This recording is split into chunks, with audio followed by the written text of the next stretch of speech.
Welcome back, ladies and gentlemen, to another episode of the Roman America podcast. Make sure before I get into it to hit that like button and hit that subscribe button. Would really appreciate that. Thank you very much. So yeah, for today's episode, I guess what I just want to talk about is the downfall of the Daily Wire. Because for those who haven't seen it on Twitter, although many of you probably have, the New York Magazine published an article yesterday about basically the downfall of basically the about the Daily Wire. I think the title of the article was called "Ben Shapiro's Media Empire is Collapsing," and that's what it basically is. So, for those obviously who've been living under a rock, although I can't imagine who would, Ben Shapiro's influence over the conservative movement, especially amongst young conservatives, has severely diminished and dropped over the past few years.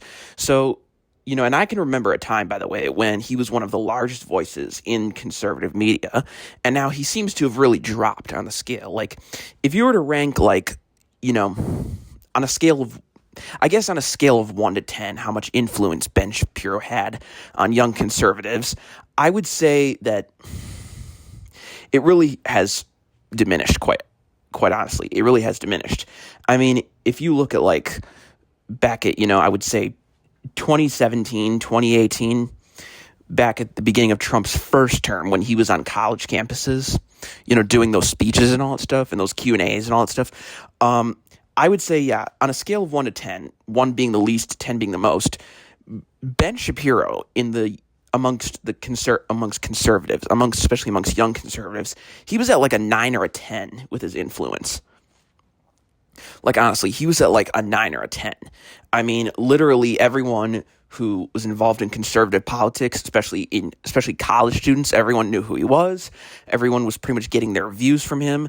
They were all they were repeating one of his main catchphrases, facts don't care about your feelings and all that stuff. And yeah, he was definitely probably the biggest voice in the entire conservative movement. Now, he ain't a 9 and 10 anymore. Now he's probably at a 5. Because first of all, it's been years since he was at his peak, but also certain views he has really caused... He's really lost a lot of support because of that. I mean, if you look at, for example, his monthly viewership and his subscriber numbers, and all that stuff, they're really dropping significantly. I don't know if you've ever seen it, but go on Social Blade, which is it deals a lot with social media statistics, particularly YouTube. I mean, it really talks a lot about YouTube statistics and stuff like that, and you'll see the number of net subscribers and net views he has and all that stuff, and what the chart basically shows, and you could probably find the chart, but basically what it basically shows is that going all the way back to the beginning of 2023, Shapiro he was very much positive, very positive. Excuse me, very positive. If you, his numbers were overtly positive, he was gaining a lot of subscribers per month, per week, per month, whatever it was, and throughout 2023. And pretty much that's how it was. And pretty much most of that year, things were, looking good. Things were looking up. And that's how things were. Then the war in Gaza started. And that's when his downfall really began, because he began essentially trying to defend Israel and all that stuff while Israel was in the middle of essentially carpet bombing the Gaza Strip and committing a genocide against the people living there. And if you look, so 2023, it's very positive. Then you look at the entire year of 2024 overall, and the number of subscribers it's still net positive, he's still gaining subscribers, but the rate at which he gains subscribers drops tremendously. And, now it's a bit more flat. Again, he was still gaining subscribers, but at a much slower rate than before. That was in 2024. Then 2025, and this is when the real results start to come in. The first half of that year, it was pretty flat. Like, he wasn't gaining any subscribers. Like, it was very flat. And then you look at the second half of 2025, and it starts to go down. Now it's net negative, meaning he starts losing subscribers. And a lot. I mean, he starts losing, I think the number was about roughly 10,000 per week he starts losing. And add that up in total.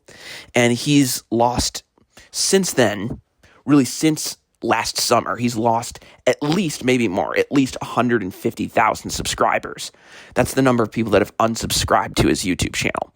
And his monthly viewership has gone down tremendously.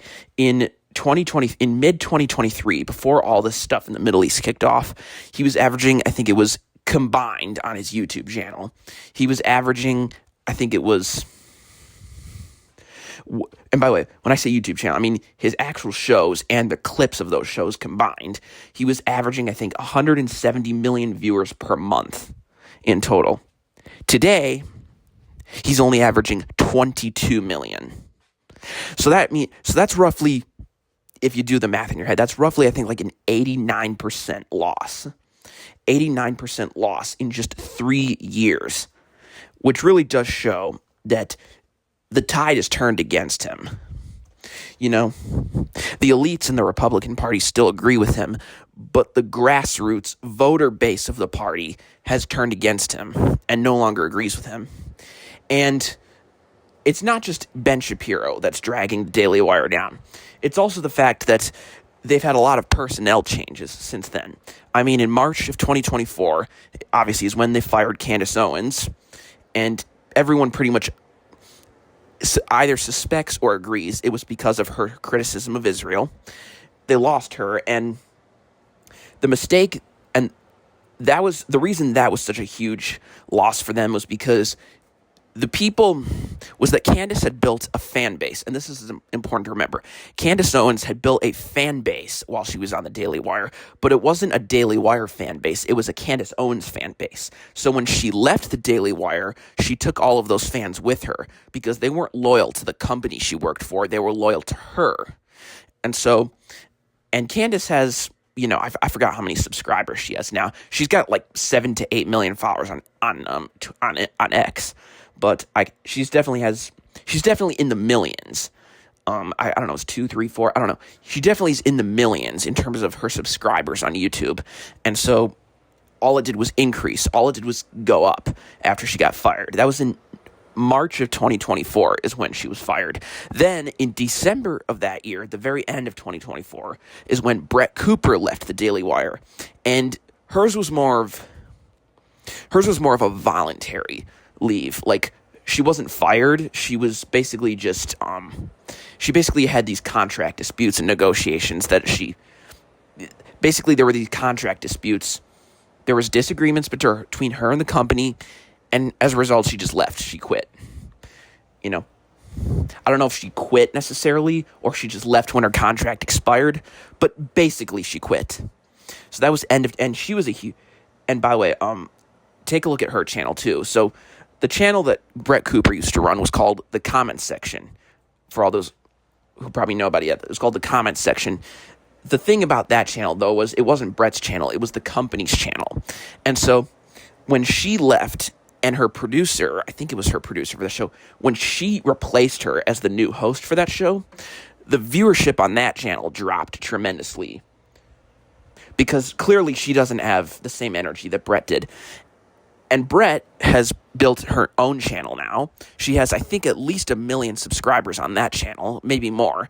But she's built her own fan base now because of that. And, you know, all that did was bleed more. And then probably the next big nail in the coffin was when in 2025, I think it was March of 2025, Jeremy Boring stepped down as the CEO of the company. From what I know, he still is associated with the Daily Wire, but he's in a sort of, he's in more of now an advisory role, is I think what they call it. But he's no longer the CEO of the company. He no longer has direct control or management over how the company operates. And basically, he now has, if any, he now has much less association with the company than he used to. And so really that's the thing. And then, of course, you probably all saw this, was that a couple of weeks ago, there was these articles that came out saying that the Daily Wire had laid off a significant portion of their staff.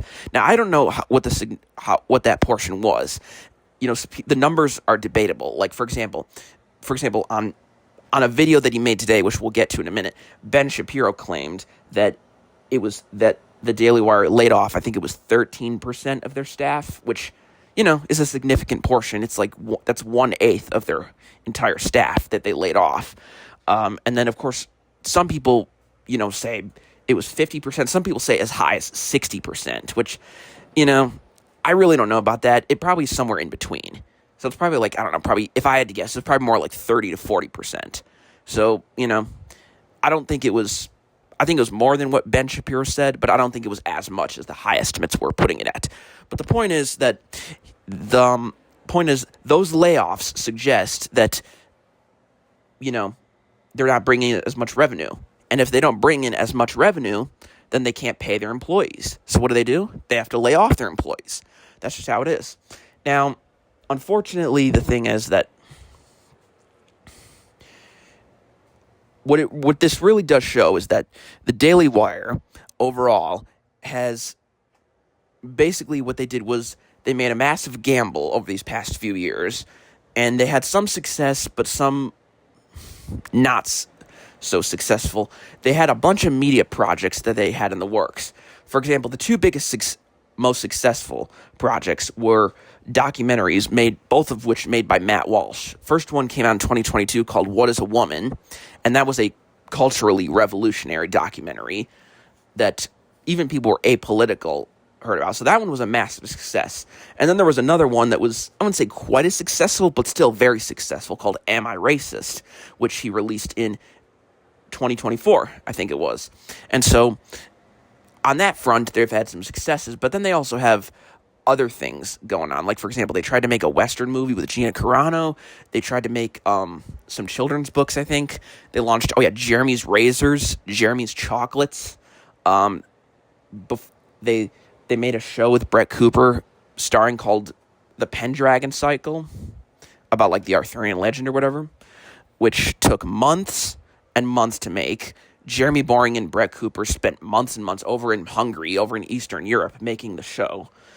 And Hungary and Romania, so they were thousands of miles away, where they couldn't really, where they really didn't have any direct access or contact to the company itself and the people working there and all that stuff. They launched all these major media projects that completely then flopped, and that's just what it is. They overextended. Like many businesses, they were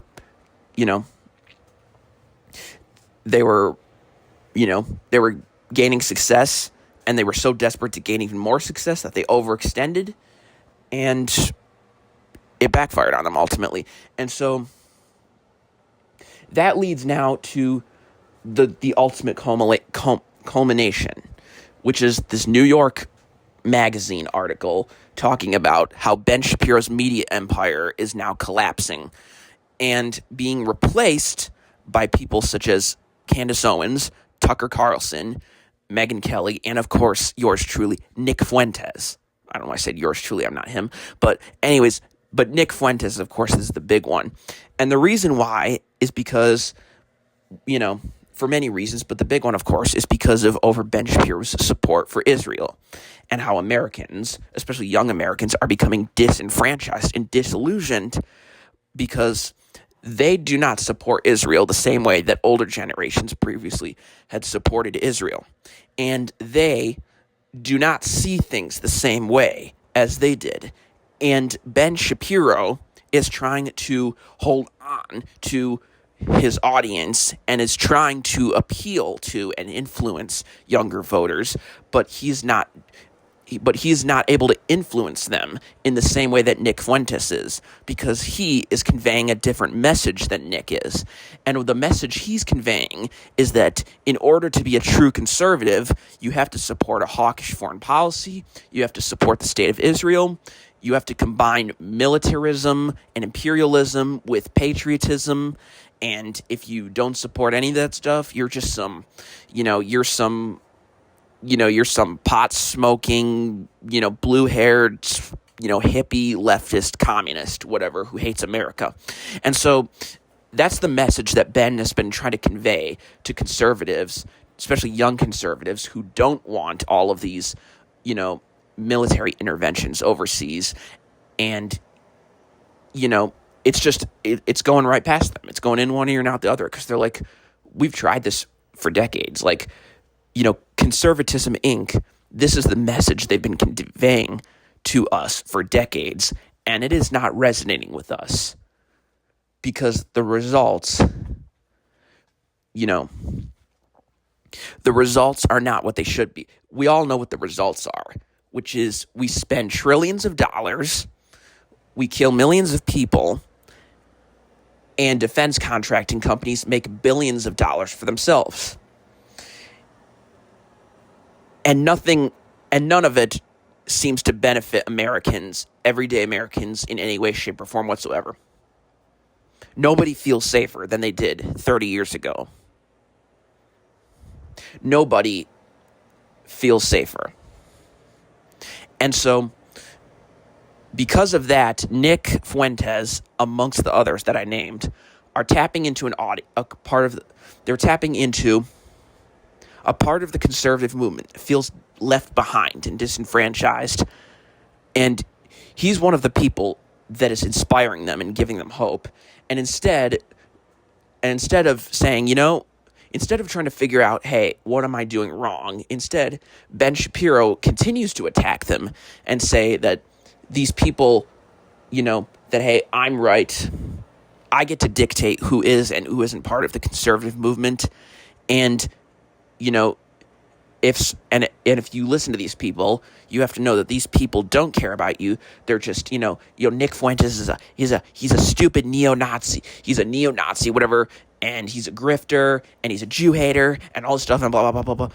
And he is not, Ben Shapiro, meaning, he is not conveying the message that they want to hear. And so, he crashed out on his show today. And truth be told, all he did was double down on what he was saying. All he did was double down, and he literally said in the episode that sometimes it's people's job to lecture voters, to lecture people about who should and shouldn't be a part of the movement. And so all that's going to do is cause the downfall to continue. The definition of insanity, it means you keep doing the same thing over and over again, expecting a different result. So what Shapiro is doing is the ultimate definition of insanity. And that is why people are no longer turning to him. It's why people are turning to him less and less. And it's why more people are turning to people like Nick. It's because they're conveying a message that they want to hear, which is that this country has a chance to be great again. But as long as these people who are screwing us over are in the way, it will never be great again. And so we need to gain power. We need to gain money. We need to gain resources so that we can influence the next generation. And so that we can make this country great again, ultimately. And so there's really not much else to say other than, for the time being, Nick won. Nick won, and Ben lost. And that's what's going on. Right now, out on the battlefield, his side is winning, and the Daily Wire is losing. And if they continue down this path, they're going to lose. And that leads to, of course, what many people are hoping for, which is they're hoping that Matt Walsh and Michael Knowles will jump ship eventually. because they're currently on a sinking ship. And the only thing that we can do is hope that they'll jump off of it when the timing is absolutely critical. But who knows what the future holds, so we'll see. So, yeah, thanks for sticking around and listening to this episode. Next episode will come out next week, and I will see y'all then. Make sure to hit the like button and hit the subscribe button. And yeah, thank you for all hanging out, and I will see you all then.